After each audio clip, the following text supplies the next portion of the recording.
So I think it's 16 royals, 4 presidents, more than 60 actors, 36 rock stars, 40 famous sportsmen and women, and over a dozen politicians stayed with you in your hotels. Is there one person that stands out in your memory as for good or bad?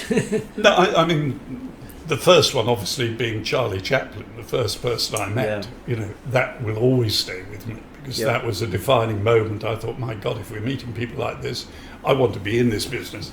But no, I think one of the things you found was that there were people, there were film stars and politicians, people who had an image of being so lovely and nice and warm and friendly, who were absolute so-and-sos, miserable so-and-sos. Others who were meant to be gruff and nasty, who were charming. Like this, and, I mean, there are too many really to sort of actually mention, although one that always stays on my mind because she was so lovely, I think was Whoopi Goldberg. And this is at the Como.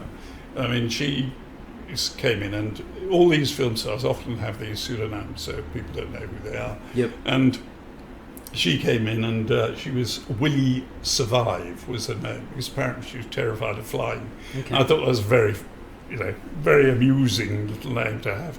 But she used to come down, she would chat with everybody, and then she'd go off into the shopping centre and go to the newsagent there and buy half a dozen scratchies. And if she won $2, you'd think it was 2 million, She was, wow, like this. And many people didn't recognise, but those that did and approached her, she was always approachable, always charming. Very genuine. And there are many people like that. I mean, there were some people you had who, you thought, oh God, who are they? I mean, Motley Crue. And I thought, oh God, what's this lot going to be like? But no problem at all. It was the fans that often used to cause the problems. I mean, some of them were uncontrollable. But there was one situation where we had U2 staying, and we had the barricades up, and there were thousands of people. My office used to look out over the square at the Como, and I was getting furious because kids were just dropping, cans and bags of crisps and things on the floor, and I went up to go out, and Paul said, "What are you doing?" And so I'm going out to have a word. You still get lynched. Don't go out there. So every time the door opens, they set up a cheer thinking it's U2 coming. So I went out, and I went over to a crowd of them. I said, this is disgraceful. Do you realise how U2 are into the environment? And I have no idea if they were or not. But he said, this is dropping cat. This is terrible. Look at the mess you're creating. And I said, right, I want 5 of you to stay afterwards and clear up. And, one girl put her hand up, then another. And so 3 girls, then the guys' boyfriends or whatever thought, better put their hands up. And I said, okay, you volunteered. Come to me afterwards when they've gone, and I'll take you up to their suite, and you can see where they stayed. And he was, wow! And suddenly it's got around, and they were chanting my name. We want, like this. And I came back in, and said, well, what did you say to them? I sort of explain what to do. You didn't.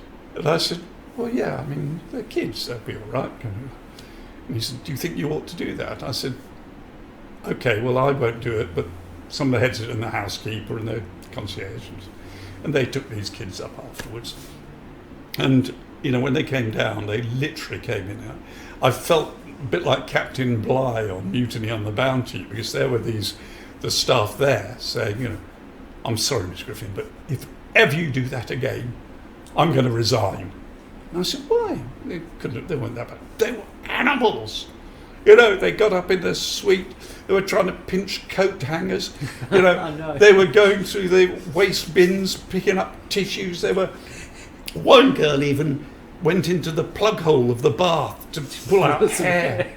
And he said, okay, fine, I won't do it again. But I mean, it was, these are sort of, in the court, a day at the office sort of situations.